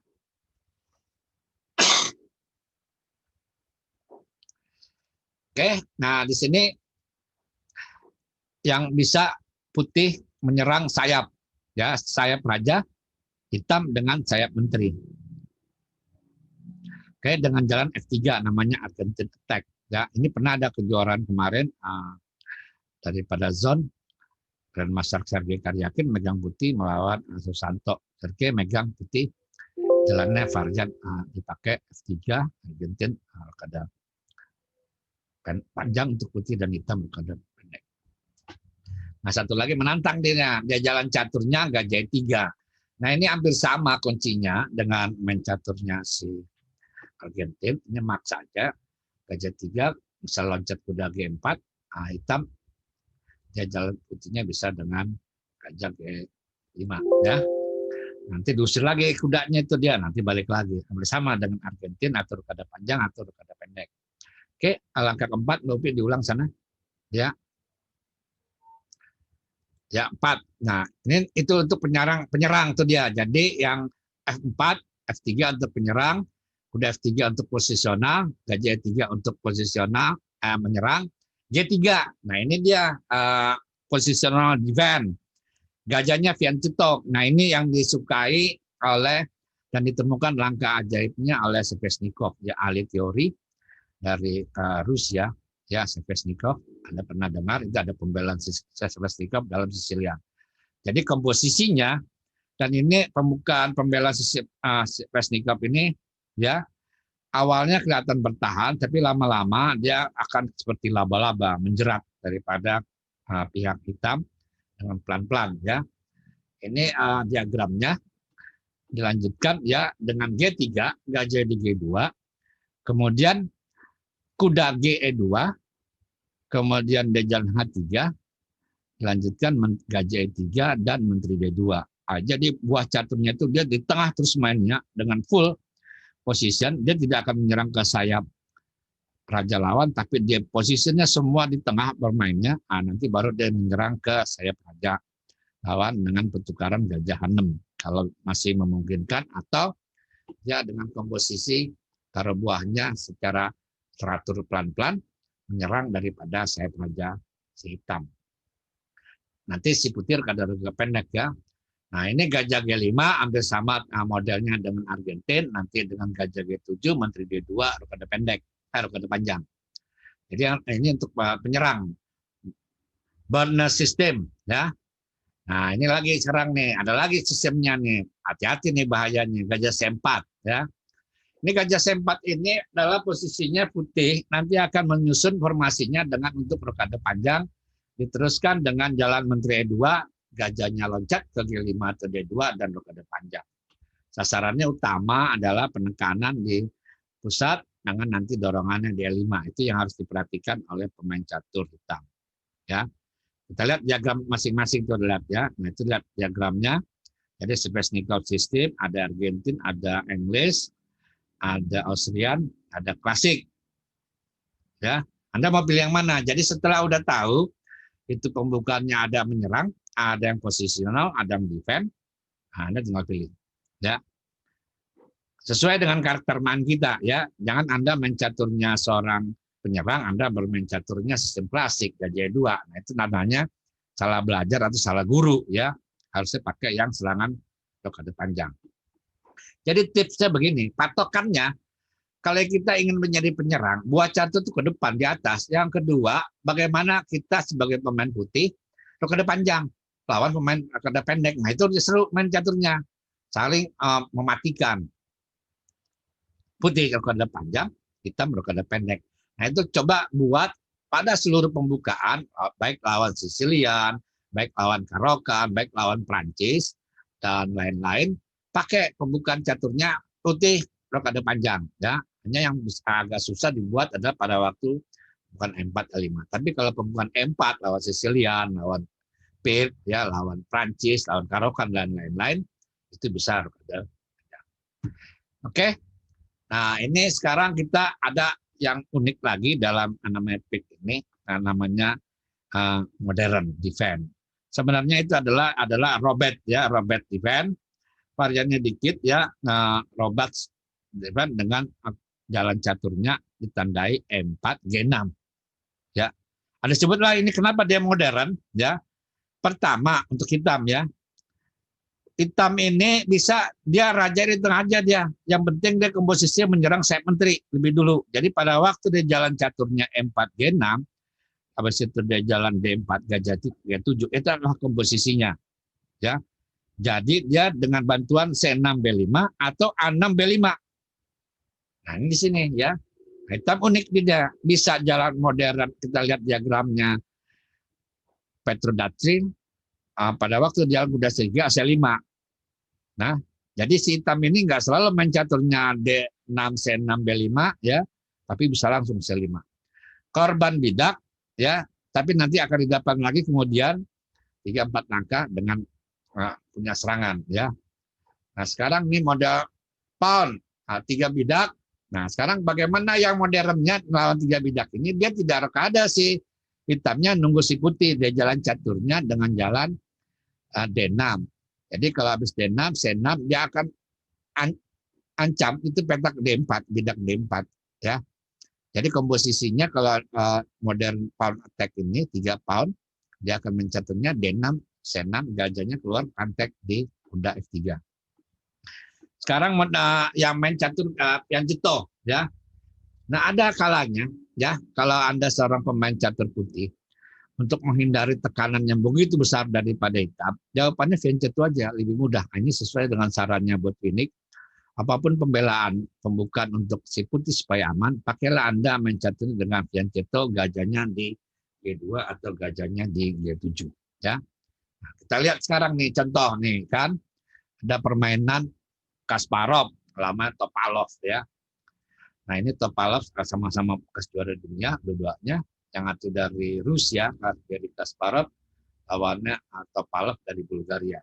Nah ini punya catatan unik ya. Gara-gara Topalov lah yang menghancurkan daripada Sicilian Garry Kasparov oleh Topalov dan melangkah ala Michael Tal, dia korban kuda di F5 melawan Kasparov, kuda D4, diancam E5, dia loncat ke F5 korban ya. Oke, kita lihat ini contohnya, kita belajar referensi. Jadi kalau misalnya Anda belajar main catur ya, itu papannya itu ada 2 atau 3. Ya, 2 aja lah cukup. Satu dengan teorinya, satu dengan analisa. Nah, lihat analisanya ya.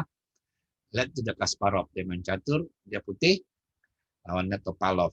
Dia 6, gajah 3. Jadi pakai dia kayak tadi Argentin. Ya, bukan tadi. Ya, tapi hampir sama modelnya. Ya, baik, terus saja dia main catur gajah 3, kemudian gajah G7. Nah, pada waktu langkah sini ditandai kenapa dia ada yang kurang baik daripada gajah langsung gajah ke G7 ya. Nah, itu bisa kudanya loncat ke G4 ancam ya. 3, lihat dari sini kuda G4 ancam dulu ya kedudukannya, posisinya. Oke ya. Sedikit itu dia. Udah kan modal Argentin juga ciptakan. Nah, ini ada serangan caranya dia. Ya, jadi si putih ya akan rokade panjang, si hitam akan rokade pendek. Kalau ya si putihnya rokade pendek. Nah, itulah disebut modern, bedanya dengan yang biasa. Kalau dia tidak rokade, si putihnya rokadenya dia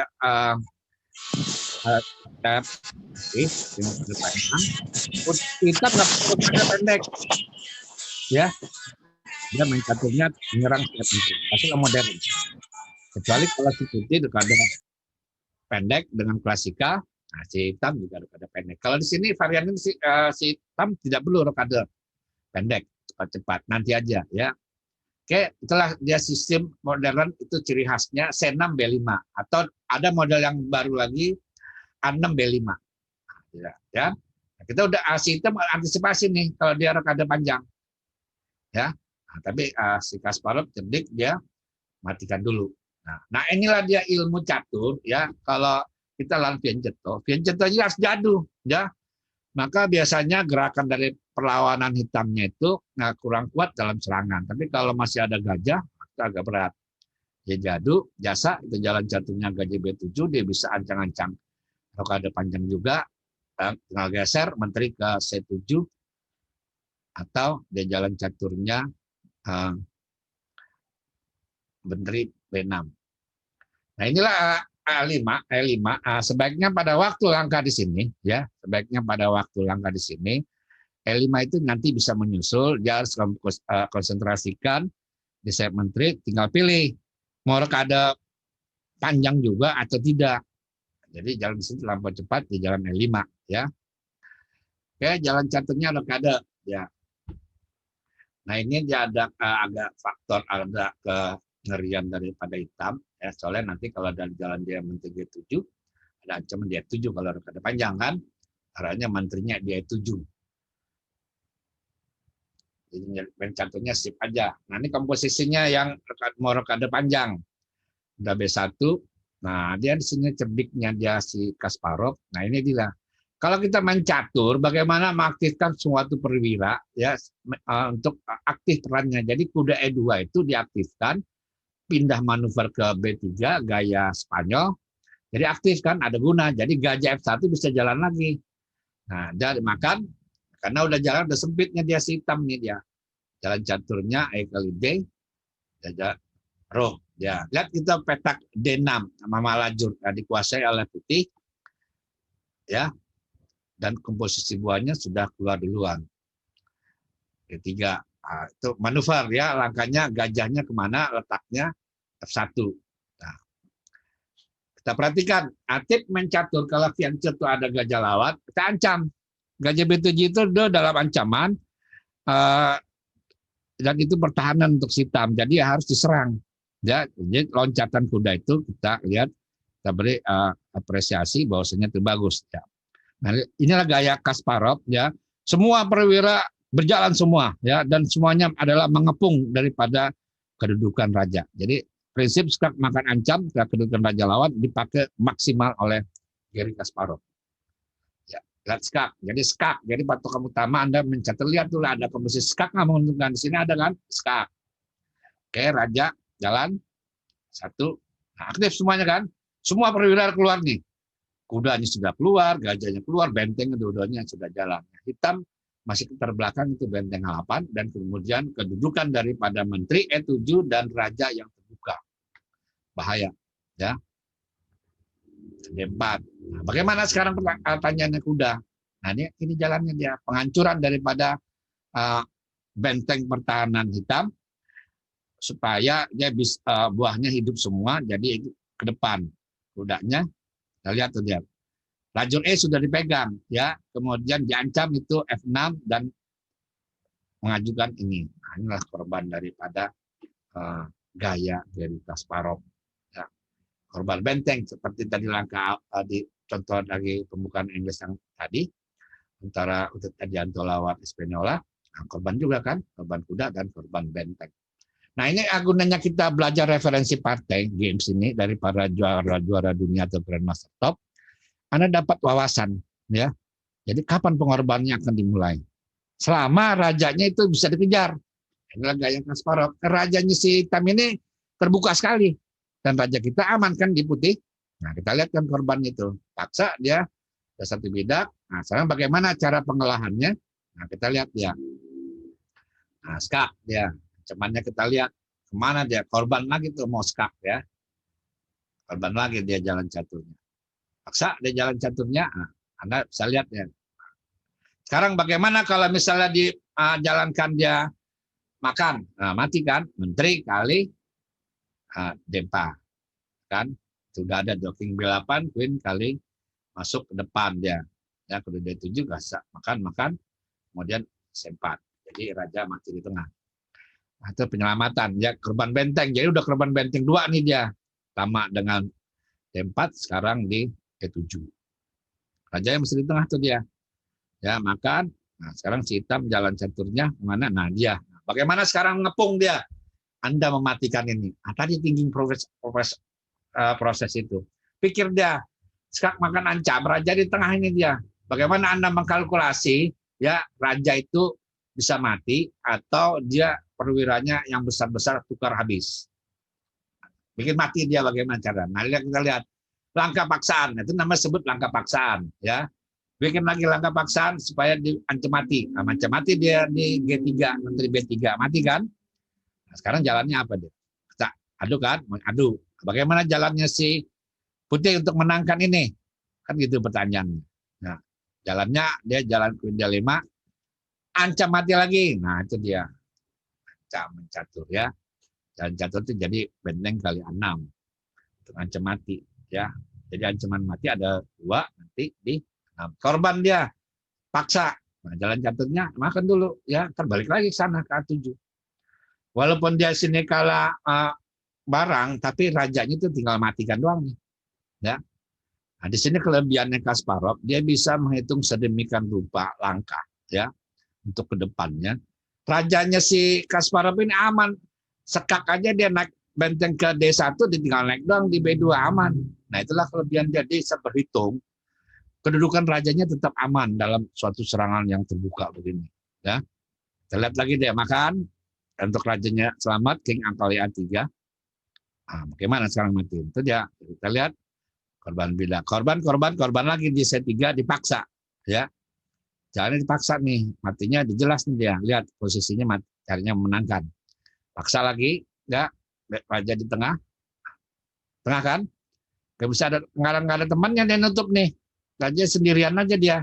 Ya, skak, menteri sana. Nah, lihat ke komposisi. Korban lagi dia. Berapa kali korban? 4 kali korban dia. Jadi Garry Kasparov ini terinspirasi mencatur korban-korban begini adalah dari mana dia? Grandmaster Alexander Alekhine. Nah, dia punya partai, ya, dia di Baden-Baden itu dia partai 17 langkah terus-menerus mengancam kedudukan raja. Nah, udah 5 kali dia korban lagi sekarang.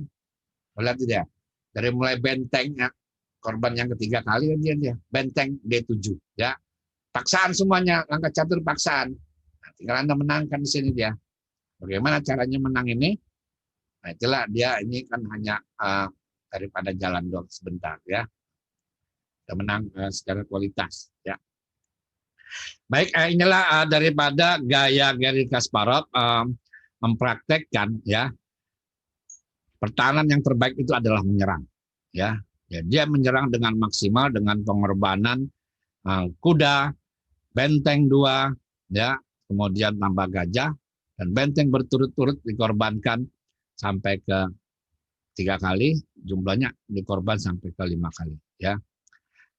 Jadi kalau ada inspirasi yang tadi saya katakan, salah satunya Kasparov ini terinspirasi, dia bilang saya ini hanya bisa menghitung nggak sampai 17-19 langkah kemudian, yang bisa itu baru satu di dunia ini kata dia adalah Alexander Alekhine, juara dunia dari Rusia juga ya. Dia mencaturnya ada satu partai, dia bisa kombinasi buang perwira sampai dengan 17-19 langkah berturut-turut rajanya dikepung dan akhirnya dimenangkan oleh Alexander. Dan itulah salah satu terinspirasinya Kasparov. Jadi kalau dia mencatur itu dia menghindari dia main ending. Nah, itu ingat ya. Pada waktu kejuaraan dunia, dia memperebutkan juara dunia lagi itu lawan Karpov, ya. Sampai partainya sampai puluhan kali akhirnya di stop dan main 2 kali lagi, diulang lagi, ya. Dia main caturnya itu ada ending, ya. Endingnya itu 3 bidak 1 benteng lawan 2 bidak 1 benteng. Karpov 2 bidak. Remes. Nah, sejak itulah dia para sekondarnya mengatakan, you stupid, kata dia. Gimana mau jadi juara dunia? Menang bidak nggak bisa menang. Akhirnya salah satu pelatihnya, Jacek, bilang, Anda ini kalau mencatur, ya supaya tidak sampai ending, pakailah pembukaan dengan gambit, dengan penuh pengorbanan. Dari mulai bidak, gajah, kuda, dan benteng. Ya, jadi Anda harus mencatur tuh gaya model yang suatu kombinasi buang-buang, jadi tidak ada sampai dengan permainan akhir. Makanya gambit lah keluar. Ya, sekarang kita juara dunia, kita lihat nih. Juara dunia Carlsen, dia pakai modern, jadi tidak pakai pirk ya, dia pakai modern. Lihat komposisinya E4 G6, D4 gajah G7. Nah, dia mau jalan sekarang kuda C3. Nah, D6 itu ancang-ancang. Nah, ini pakai kayak model tadi ya. Argentin modelnya gajah E3, menteri D2. Nah, ini model sisi kedua.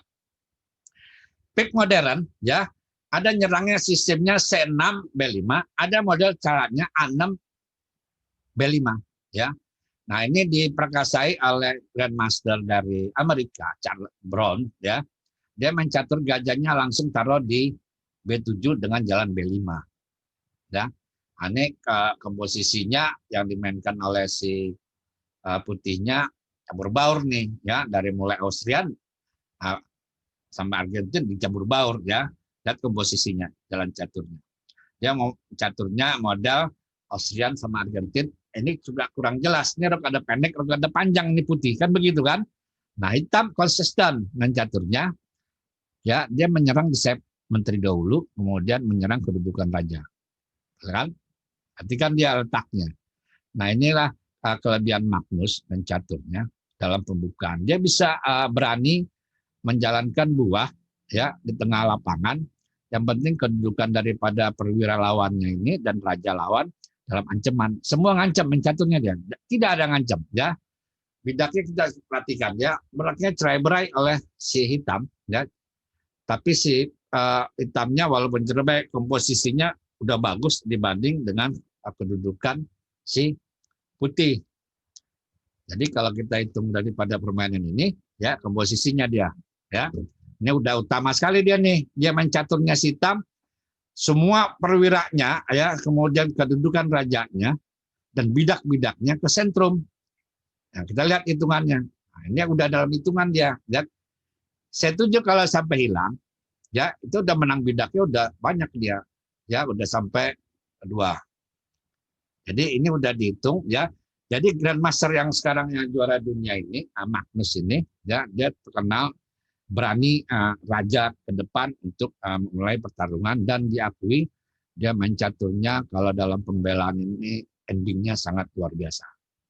Ya, ya, dia nggak takut ada promosi bidak. Kita lihat ya bagaimana dia bisa mengolah sedemikian rupa buah catur ini menjadi suatu kemenangan. Udah dengan benteng C7, pupus harapannya si putih, bidaknya udah 4, 5 lawan 1, 2, 3, 4, 5, 6, ya, 2. Jadi ilmu ini ilmu terakhir. Kalau udah menang bidak, adu semua, adu aja semua, ya, menang di tangan, diadu semua kan.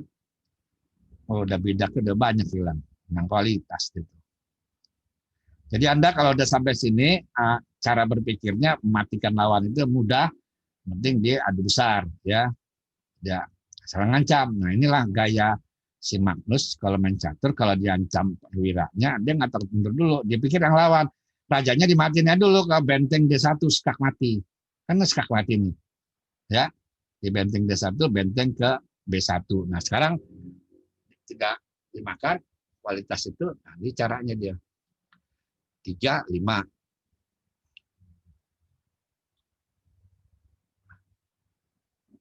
Terus turun jalannya, WI ini bekas juara daripada Cina, ya, WI termasuk dia pemain berani, jadi sama dia generasinya dengan Ding Liren, ya, main caturnya ngancam terus.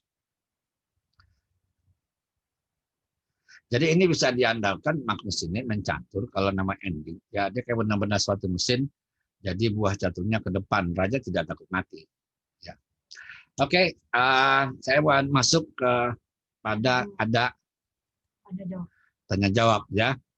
Webinar ini ada seksi tanya jawab. Silakan, udah ada di chat ini masing-masing ada berapa buah yang masuk. Ya, ini bagus, ya. Jadi Anda bisa belajar. Ini contoh daripada kita mencatur belajar dari games, ya, babak tengah sampai babak akhir. Dan saya selalu ingatkan kepada waktu Anda belajar catur, ya, taruh papannya 2 atau 3, jangan 1, ya. Ya, oke, sekarang mana dia? Kita ini terakhir ada puzzle, ya, ada 5, satunya masing-masing 50.000, jadi ada 5, ya.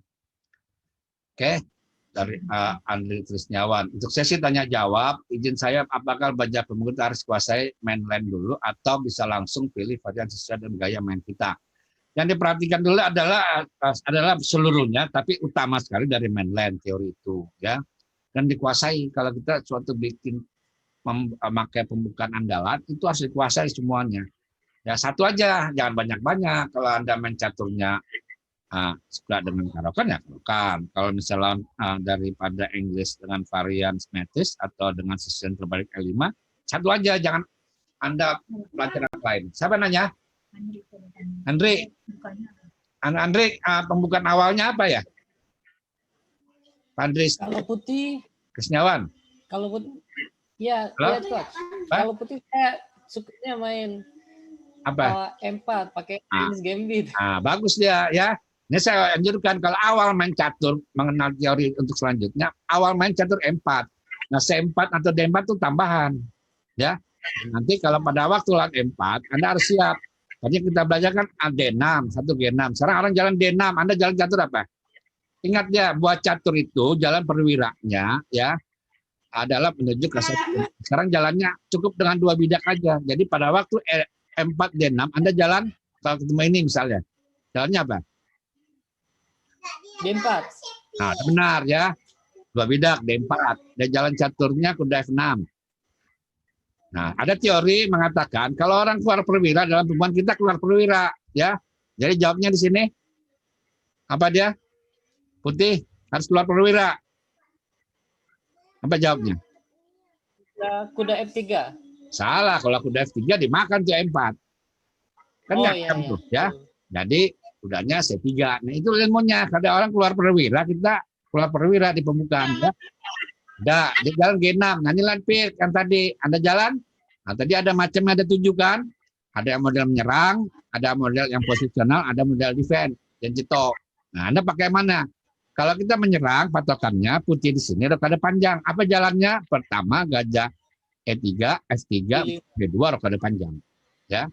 Supaya tidak diancamnya di kuda G4 di jalan F3. Misal contoh ya, F3 ini rokade panjang modelnya F3, gajah G7, gajah E3, rokade, menteri D2, ya, dan jalan kuda C6 atau kuda D7, kuda C6 lah, ya. Rokade panjang. Ya, nah itulah caranya. Jadi masing-masing sayap. Nanti kalau dia jalan E5, tinggal pilih si putihnya bisa jalan dia maju, tapi jangan makan ya, D4 maju atau yang paling bagus jawabnya adalah kuda G E2. Ya. Oke, ya Pak Andri Setiawan, nanti Anda belajar di web ini ada masing-masing pembukaan pembelaan. Kalau nggak salah ini cukup banyak halaman kita buat sampai dengan 60 ya. Anda baca pelan-pelan ya. Nah, nanti di web itu ada modern chess opening MCO. Nah, nanti Anda minta kepada salah satu anggotanya. Oke? Pak Mas Andri ya. Jadi MCO, modern chess opening. Ya. Siapa yang nanya nih sebelum kita masuk ke problem? Hatir. Ini ada ibu-ibu siapa nih? Mas Andri ada mau nanya lagi enggak? Cukup, Pak. Cukup ya. Jadi 4 buku itu nanti kalau ada kurang-kurang, ada Gilbert Elder Taigan, Master Internasional, juara Asia. Gilbert. Hadir, Pak. Waduh. Nah, kita beri aplaus dulu kepada Gilbert ya kemarin ini tim Olimpiade. Nah, hebat nggak tuh dia? Online ya. Jadi dia masih SMA jadi tim Olimpiade ya. Gilbert. Ya, Pak. Gilbert. Nah, ini FI terbaru. Ada menanya Gilbert? Enggak sih. Bisa ngumpulkan di kepalanya nih ya. Ada 10.000 partai. Nah, Anda nggak usah sampai 10.000 ya. Anda sampai 100 game aja di kepala Anda bisa GM. Tapi belum GM super ya. Nah, terus ditambah. Jadi Anda tinggal gamesnya dan juga bagaimana Anda bermain catur, mengahlikan di openingnya sampai dengan untuk Gilbert bukan cukup 14 angka. Nah, kamu supaya dapat MI dengan rating 24 sampai 25 menuju Grandmaster, kamu harus bisa pembukaan opening itu sampai dengan 16 angka masing-masing. Ya, ya Pak. Screen-nya. Oke, putih jalan. Siapa yang bisa ngecat pertama 2 menit? Kalau nggak ada yang bisa, lewat. Ganti lewat ya. 5 ya. Kalau nggak ada yang bisa, 2 menit lewat. Dimulai dari sekarang sampai 11.49. Oke, sampai itu dia. Sampai jalan. Yang komplit ya, yang komplit. Tulis ya, tulis. Tulisnya yang komplit. Jawabnya tulis di Tulisnya komplit. Jangan ditulis satu langkah aja. Karena kalau ngerjain puzzle bukan satu langkah di depannya aja.